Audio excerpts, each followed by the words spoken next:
Les organisations paysannes que nous sommes, nous avons pensé en 1996 à dire au niveau mondial à Rome, la centralité de la question, c'est la souveraineté alimentaire des pays.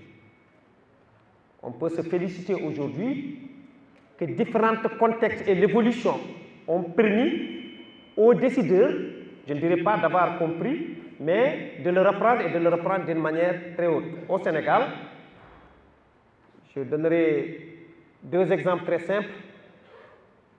C'est d'essayer d'arriver à lier notre préférence alimentaire par rapport à ce que nous produisons. En écoutant le chef de l'État au mois d'avril passé, il a prononcé une phrase qui nous a chère. Produisons ce que nous consommons, consommons ce que nous produisons. Et c'est ça l'indépendance du Sénégal. Le film le démontre.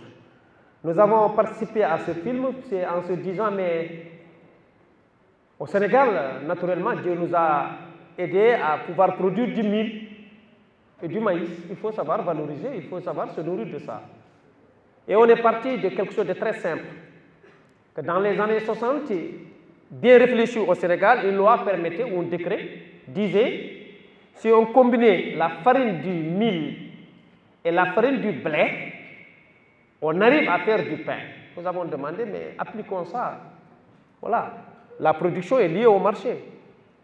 20% d'application de la farine du mil ou du maïs permet de développer les filières que nous avons dans notre propre pays, sans inventer d'autres choses.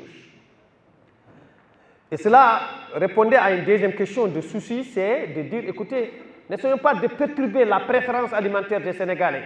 Chaque Sénégalais a envie d'avoir son petit morceau de pain le matin.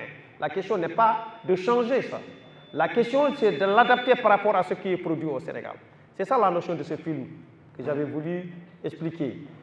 Et nous avons montré dans ce film des éléments de réussite qui permettent, s'ils sont repris à échelle, comment arriver à cette notion que m'a posée comme question, la question de la souveraineté. Quelle est l'importance? Mais l'importance, c'est de permettre aux Sénégalais de se nourrir de ce que nous produisons et de créer des revenus, des emplois et d'être payés. Imaginez-vous aujourd'hui que nous sommes un grand consommateur du riz. Imaginez tout ce que nous produisons, que nous consommons en riz va dépendre de l'arrivée d'un bateau et que le bateau tombe en panne en mer. Je rends les choses simples. Ça veut dire quoi? C'est une catastrophe pour le Sénégal. L'enjeu est là.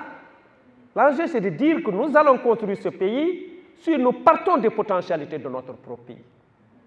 Pas au-delà. Cela n'était pas une forme de se fermer aux autres avantages. Voilà globalement ce que j'aurais à introduire.